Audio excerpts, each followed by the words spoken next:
Alright guys, Jack here, JBF Music and Guitar Lessons, and what I've got for you here is another one of these reaction analysis videos. First things first, before we hop to it, a massive shout out and a huge thank you to Glenn Kelly, Rabbi Rabs and Matt Hortzman for their continued support on Patreon. Thanks a lot guys. Some of these do get demonetized, so if you want to join Patreon you can find the link down below. Yeah, as you can probably tell by the title, is there any point, I'm putting a question out to you guys, is there any point me telling you what I'm looking at here? Because you probably figured it out from the title and the thumbnail. I just feel like I should, as a kind of, you know, you grow up all your life watching presenters and TVs and stuff and they'll tell you what's happening next, but you probably know, so let me know if there's any point in me doing it. You know what I'm getting at. But I'm going to do it anyway this time, just to be on the safe side. So we've got Bandmaid Wonderland, the official live video. I keep wanting to call it Winter Wonderland, because it's winter just now. I'm not too sure when this video will come out, but I imagine it'll still be winter. I quite like the kind of stylized bits of white in the background that do look like snow. Now, I can't remember if this one is a power ballad or if I'm just getting really confused, but this is one of the song names I recognise that has been suggested quite a lot. So I'm finally getting round to it. So I've got the captions on here, but we all know how much attention I pay to the lyrics, and they appear to be in Japanese here, so I'm not too sure if there'll be much use. But at least I tried. Oh yeah, now obligatory warning before we kick into it. I will pause stuff, I'll break things down. That's the kind of analysis part of it. So you've been suitably warmed. There's probably a comment down below, but still seem to have this perpetual winter cold going on, so if I'm a bit more disjointed than usual in my descriptions of things, then that's probably why. Apologies in advance.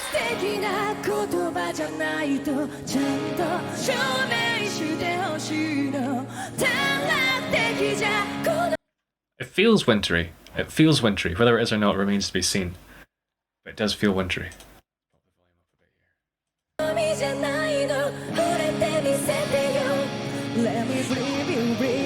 Cool guitar tones as well.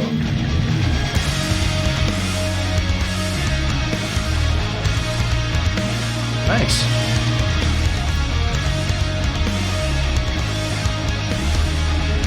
Got like a kind of modern kind of pop dance vibe. Yeah, cool. Yeah, post-rock vibes, nice. Deep bass tone and a kind of fizzy guitar working really nicely. Very light slapping. Really cool tonal texture from that. Nice kind of mellow vocals there as well.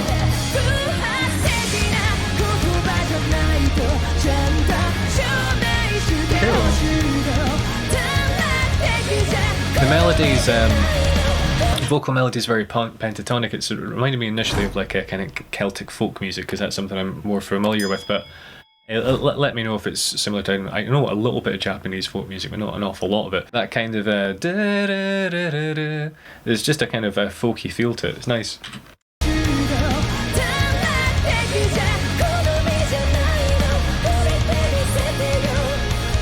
Okay, some cool like falsetto or something going on there.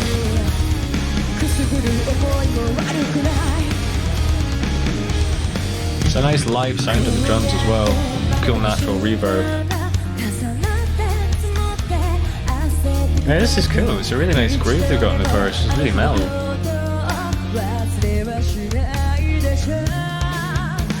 Little fills, keeping it interesting. Yeah, cool. Octaves again, nice. Cool.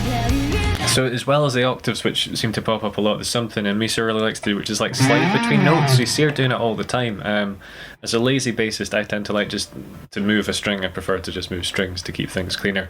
And also because I did spend a lot of time playing a fretless bass, if you can keep your movements minimized, you stay more in tune. The wider you move like that, the more chance you're going to kind of go out.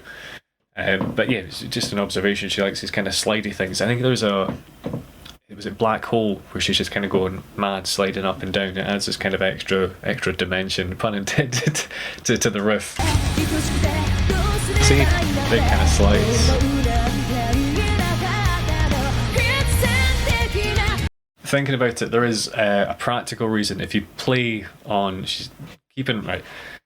Little impromptu lesson on how guitars work. This is a lower note. This is a higher note, right? This string is thicker, this string is thinner. Now all of that might seem inconsequential, but there's a different timbre from the strings and it's more prominent again on bass. I'll probably break this down further on in the little extra bit after this kind of initial watch through. But if you play this note, let's pick this note here, right? I can play the same note here, but it sounds different. So if you're on the thicker strings on a guitar, like a normal kind of 6-string electric guitar, the lower strings sound a bit more woolly, the higher ones a bit more trebly. So I can play that note on this string as well. Same note, but it sounds different. This one's a lot more kind of muted, more hollow. This one a bit brasher. This one more kind of brash again. I think these are tiny little details. So if you're just listening on a phone, you might not hear it. If you've got your kind of headphones on, I'll play through them once more. So just getting a wee bit more spank as we go on. But how this pertains to bass is you get a more consistent sound if you're playing on the same string.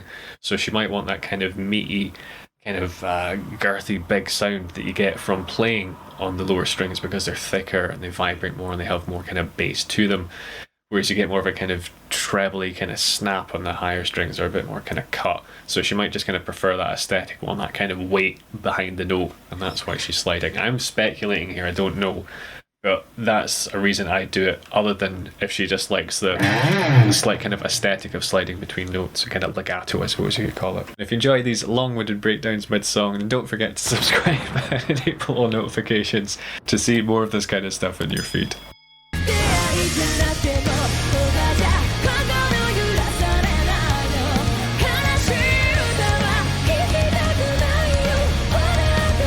This is cool, I've not heard her. Oh yeah, never heard her go up that high. She's using some sort of like, I really don't know what the female equivalent to falsetto is, but that's it. To get up to that really high register. It's incredibly effective here, it sounds great.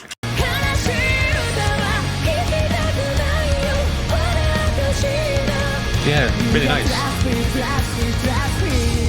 Effortlessly going between the two registers. There. So yeah, I'll go back to explain what I mean. So you can hear her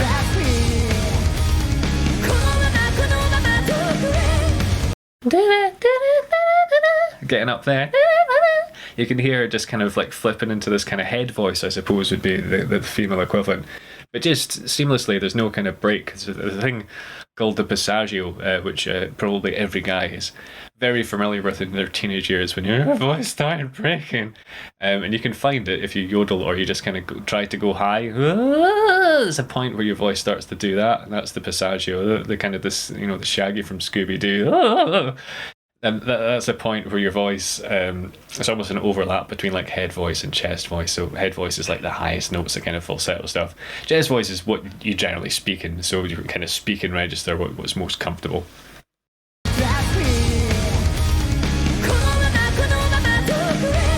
Nice. Just not heard her do that before, it's cool. Some cool effects on this little spoken sample as well.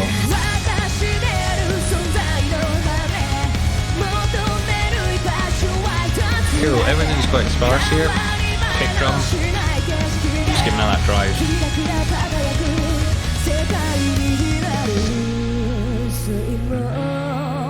Cool guitar tones as well.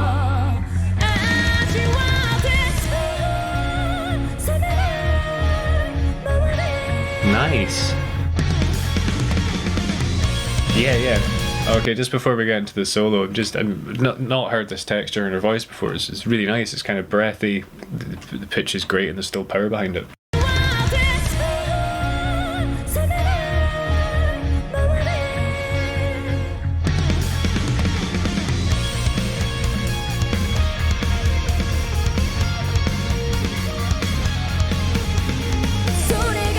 Cool.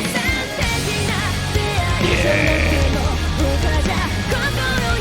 Right, cool. I'm gonna hop back. Again, kind of want to go and listen there, but I'm gonna hop back because I'll forget stuff. Her solo there, she kind of like had a theme and started to develop it, and then it got quite folky as well towards the end. Just the rhythm and the bass is really cool as well. That's just really slapping. Yeah, it's got this kind of like dance hall kind of vibe to it. Really cool. Yeah, it's a great song.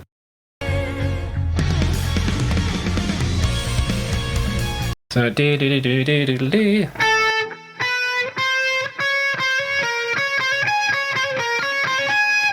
And this kind of this moving on the better tube, moving up a fifth, is very kind of it's quite triumphant and oddly kind of wintry as well. Camera just died there, so there might be some very questionable editing on my part, so I do apologise, but I thought I'd just tell you guys what was going on. So we had that. So this move, there's something quite 80s but also oddly wintry about it. Just kind of picture like snow and the kind of, is it Sakura, the kind of cherry blossoms and all that stuff, right? So we got that kind of theme that she's varying.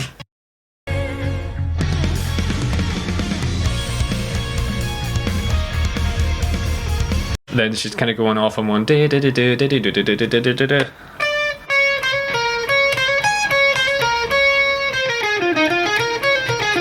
Something a wee bit like that.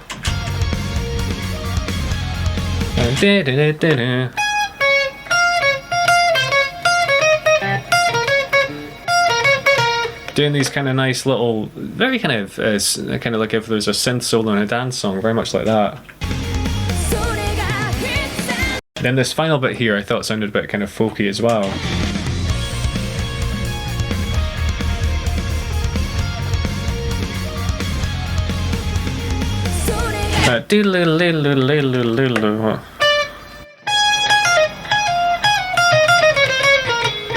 Something like that. A wee bit like that. Quite that way Iron Maiden kind of lean into folk a bit like that kind of vibe.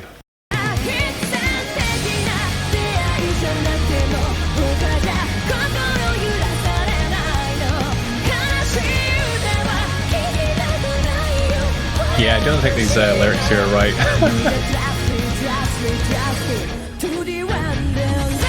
Yeah, this is good. This might be another one that's launching itself up to my top ones. I think because it's different as well. It's a lot slower and less going on, but still plenty to keep it interesting. Nice half time. You can hear the bass slides there as well.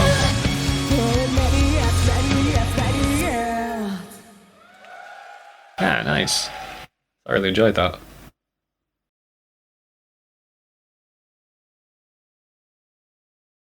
Okay, so before I get to the bass stuff here, I'm just going to break down a tiny little section of it that I think really highlights the point. There's some cool stuff I did not pick up before that I just caught here when I was fishing about trying to find the right part, and there's some really cool stuff going on in the drums. Right? See the kind of those kind of things? So it sounds like she's just playing on the hi-hat.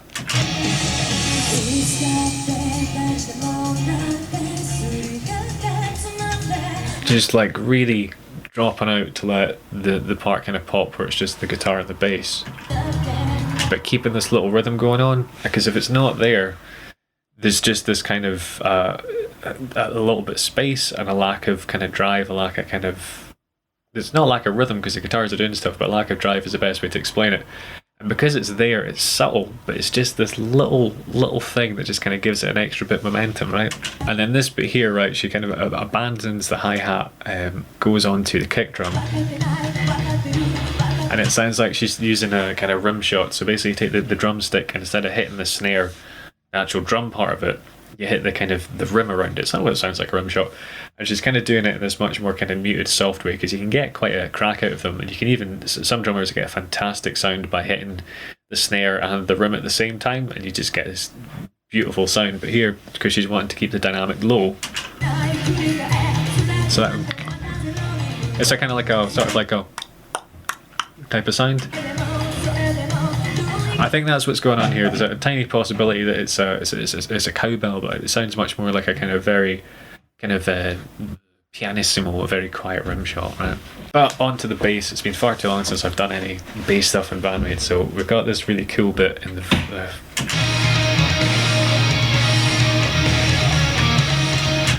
So I'm picking this part here because I can see her hand, so I can have a much clearer idea of what she's doing, where she's playing the notes, right? So there, right? You could play this note here, but you can hear probably much more pronounced, particularly because I got a bit of distortion on the bass tone, right? This note, same note, much more kind of, much more snap, much more treble, much more kind of bass to it. Whereas if I played it here, so those are much more kind of honky, much more quacky, so I'm assuming it's an aesthetic choice that she prefers the sound of that kind of more rounded lower string because they're thicker. And the next part here, it sounds like she's sliding up the same string again, or something along those lines. I'll double check it here. Yeah, so even the second part, I could have played that where that be there, but you can hear already much more of a snarl there, much more of a rounded sound here. And I suppose because she does tend to use a bit of a distortion in her bass tone, that might be part of the reason why she likes to do it as well. So just for an example, I'll bring up my little bass patch I got here. I got my drive pedal, which is giving it that kind of snarl. If I take that off, I have to adjust the volume here so it's not too quiet. Right. So you can hear there's still a tiny bit of dirt because it's driving the kind of virtual amp quite hard. But if I hit these higher strings, not half the same snap and rattle to them because I'm using a clean tone, so the distortion's not impacting the timbre of the string that much. So if you had, if I play it here,